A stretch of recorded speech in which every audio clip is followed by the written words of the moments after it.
Aquaba, and welcome to Expat Life Ghana. I'm Ayo, and this is Tony, and we are documenting our move from Texas to Ghana as we go beyond the return. We got robbed. Don't say that. We didn't get robbed. We got taken. Okay, well then in this video, we're going to tell about buying our land in Ghana, the story about that, and giving you some tips so you don't get taken. You guys are gonna love this one. Let's get this video started.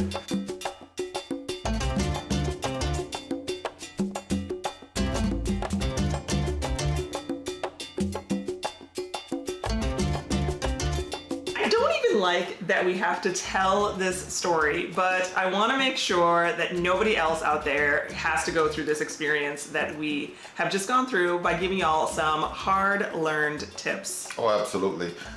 There are lots of land scams and questionable land deals that happen here. This is about how to protect yourself when buying land in Ghana and pitfalls to look out for so no one steals your land. Steals your land. And those pitfalls are like Ghana-sized manhole pitfalls. Yeah. So why don't you start by telling the story of the land? Okay, so about 15 years ago, my dad gifted my two sisters and I all plots of land right next to each other in Pram Pram. Money was paid, we each had our own deeds, and then a few years after the purchase, some money was sent for gravel and stone and sand to start building on the property. Where the land was, it was a really good spot. It was close to the main road. There was good access. And at the time that Pop bought it, there was like nothing out there. It was just grass. But it was in a great location. So none of us were ready to build yet. It was a really long time ago. I was still abroad, but we were all excited about this plan for the future and what we were going to do on that site together. Oh, and also during this time, the chief that sold us the land passed away, and the next in line is now in charge. I just say that because it might be important later. So now, because the land was undeveloped, there was no really good way to find it because outside of GPS, there was no like landmark or anything else. Up until a month ago, I'd never even actually seen the land or been to the land. So imagine my surprise when we pulled up to the 3 plots just last month to find multiple buildings on it. Yeah. As in like 6 different houses and a random road and and the whole thing has me super upset. I'm not sure if they took advantage of my father because he was older or decided to sell it out from under him, or if they just thought because the land was for his girls that it was going to be an easy thing to take back. But all I know is it's wrong, and it's wrong on so many levels. Absolutely. We are disappointed about this one. Drop a comment below and let us know what you think. Yeah. Okay, so let's rewind. What happened? You had the deed. Yes. We talked about the property before. Yes. We moved here, so we had some idea what we wanted to do with it. Yep.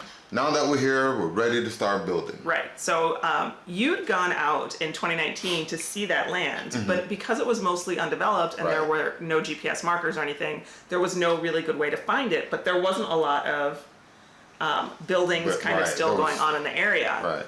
So even before we went to the property last month, you had already started to talk to people about what we should do to make sure that what we're doing is legal and the right way, above board, the whole bit. Right. So I have a friend here who used to work in lands and had an experience with land registration. So he told us the first thing that we needed to do was have someone look over the legal paperwork. Yes. So here's tip number 1 for anyone who's buying land or holding a deed. Make sure that the documents are sound with all the necessary signatures and you're meeting all the provisions outlined. Yes, he wanted to make sure all the required signatures were there and the documents were sound. They actually have a barcoding system in place to track and search all the deeds now. Yeah, so that's new. Yes, so if you've got one of the old deeds, you may still decide that you want to go ahead and go through the process so that you can get the barcode on the top, and that way it's registered in the new systems. Right. But they looked over all of our documents. All of our documents were good.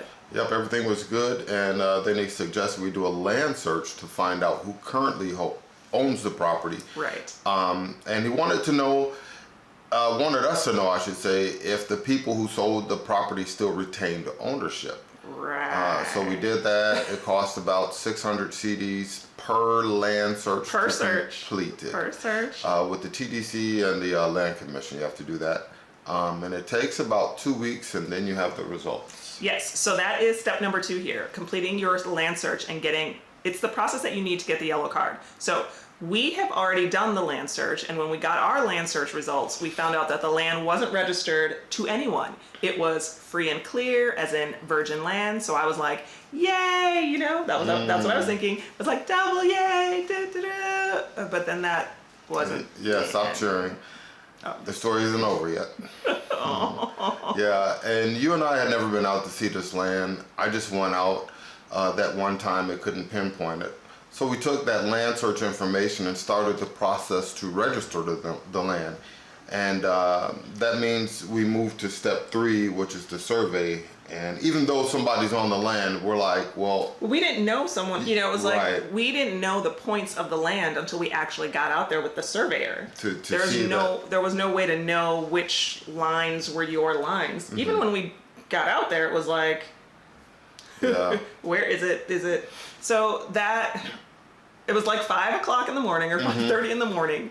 We headed out to go to the land with the surveyor, and he was going to be the one that was going to use his like dingle hopper device. The GPS surveying instrument used to indicate the precise GPS points of parameters on land, and as documented on the deed. So. Yeah. So, like I said, the dingle hopper doodaddy thingy was going to help us find the land points so that we knew where the property lines were. So we ride out there, we're walking through the bush trying to find this place. Oh my gosh, and you got like hitchhikers and all kinds of stuff on you. I didn't ride through the bush, y'all. I was like, you can walk. I'm going to drive this truck off-road style wherever you're walking because I don't know what's in that grass. So. Or truck. When we found out the plots, where the plots were, there were already buildings on it. So yeah, like that was the issue. Not just that they had resold it, but evidently they like sliced and diced it because it was like a half of one person's house and a quarter of this person's house was on one plot, and then a couple of sections on this. It was a hot mess, y'all. Mm-hmm. Yeah, and one of the buildings is a beautiful 3-story apartment building. Yes. And none, I repeat, none of these people have registered because when we did our land search, it was all free and clear. So who builds this beautiful apartment building anywhere, without registering the land first? Yeah, so they built on land that we own the deed to, and we're going through the process of having that put in our name because we are the... It's nonsensical to me. It doesn't make any sense. Right. So land registration here is just now getting procedural updates, mostly because of all the people that were profiting from selling a single plot multiple times and extensive land battles in court. Now there's a little tighter system in place to make sure land is titled correctly, and there's much stiffer penalties now for selling land over and over, like, you know, penalties 25 years in jail. 25 years? Yeah. Sounds serious. Yeah, so we get out there with the surveyor or registration agent all ready to identify and measure the land, and we can't even get on the land to measure it. Nope, because people have built. And I heard somebody say that sometimes people rush to build so that they have physical ownership of the property. Right. So we get out there where the points are. There's some kind of like makeshift road that just goes right through the plot. Nothing is as it's supposed to be according to the deed that we hold. And our surveyor lets us know that when he looked over things, none of the initial layouts have been changed. None of the initial plans have been changed. Right. So it should be there. Yeah, so we called the man who sold the property to Pop, and for all to hear, this man said that the land is a waste. It's a waste. Your money's gone. What does that even mean? It's a waste. It means take a hike. You got taken. Hi, I'm Leo. Subscribe right now. So quick status check here. We bought land, we sent money to start developing it. Then we went to see it and found out that it's been sold, sliced, and diced. Yeah. So the chief that we bought the land from is dead, and now his camp is saying, go away. It isn't right that we've sent money and everything and don't have land. I'm just like, at this point, if there were no hiccups, the surveyor would have been able to verify the land points, write up his official report, and then a notice of registration would have been published in the paper to give people an opportunity to contest it if they had a claim on that land. And then we would have been able to move forward. Right. That would be step number 4, publishing it in the paper or gazette. And then when all steps were over, you'd be issued a land title certificate. We don't have that. we don't have that. So now what happens? What are we supposed to do next? Like, what is the next part of Take this a break. whole Take a process? breath. Take a breath. How does someone make sure that they themselves are not going to get taken to? So let's make sure that they learn from our process. Okay. First up, remember, folks, trust no one. No one. Don't take someone's word for anything, especially when it comes to land registration, and money. Go with a verified company or service. And then also start by seeing the land for yourself. You actually just went out and did a site visit for somebody a couple of weeks ago who's interested in buying an acre, I think, of beachfront property. And you were able to provide drone footage of the land, some pictures of the edge of the land that kind of falls into the cliff. But you were able to see the land, how the proximity to the beach, the cliff, and the boundaries, and the road access. Absolutely. That's huge. My advice to her was to see it, not just with photos from the seller, but I suggested that because she's working with a realtor, she do an office visit, and you want to see proof of that visit, of that business. I don't even know, what does that mean, proof of business? What do you... Well, you got a lot of straw companies where on the internet they look like a major corporation, and then you go to see them and it's a guy working out of his car. Yeah, and it could be the cousin of the friend. Like, you're working in a realtor who's the cousin of the friend of the guy that knows a person that's selling the property and is going to get a commission. He actually is not connected to it at all. So that is a good tip. So what do you suggest next? Follow the steps just as we've outlined. Verify your deed and documents. Do a land search to find out the true owner. Complete the survey process and get your barcoded site plan, your evaluation, and your yellow card. Then the registration goes to the Gazette and is published in the paper for dispute. After there are no disputes, you get your land title certificate. There are some services and some companies that can help you through this process if you're still overseas and trying to finalize everything. But please, learn from us, get some actual eyes on the property, and verify what you have. So what are we going to do now? Like, We fight. We fight. Well, the property is unregistered, but we still hold the deed. So, I mean... We fight. We have money invested in the property, and we want to see this through because the whole sentimental value being from Pop. It does. So I was told for land disputes like the case that we have, you can either take the time or take the money. And I'm hoping the family that issued the land to us will make it right. I hope so. You said that in Ghana, if you win a land dispute, the person who built on your property would have to take down their structure. Like, take it down to every brick that's on the property, or they can make you an offer to buy you out.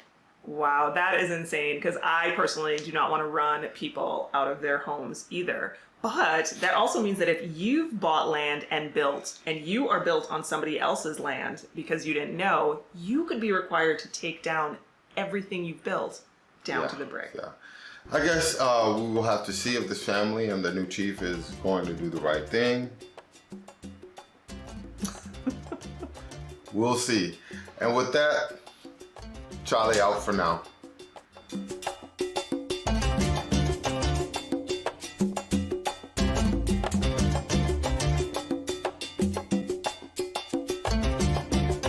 You better do the right thing. This some 53206 come out on, they don't know.